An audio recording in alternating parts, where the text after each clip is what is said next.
இந்த மாதிரி கொஷின்ஸ் கேட்டிருக்காங்க. இப்போ 2323 that is 2323 is divisible by MCQ 4 options. இதை எப்படி நம்ம ஈஸியாக சால்வ் பண்ணுறது அப்படின்னு பார்க்கலாம். இப்போ பாருங்கள், ஏஏ அதாவது ஒரே நம்பர் சேம் நம்பர் ரிப்பீட் ஆகிருக்கு அப்படின்னா that is divisible by 11. See here AB அதாவது 2 different numbers 34 ஃபாலோ ஆகி வந்தது அப்படின்னா that is divisible by 101. 3 numbers ABC.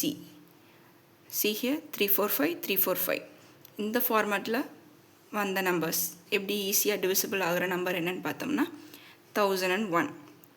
இப்போ இதை வச்சு இங்கே பாருங்கள், this is AB format. AB format it's divisible by 101. 101 is answer. அவ்வளோதாங்க. இதே மாதிரி ஈஸி ட்ரிக்ஸ்க்கு மறக்காமல் ஃபாலோ பண்ணிக்கோங்க.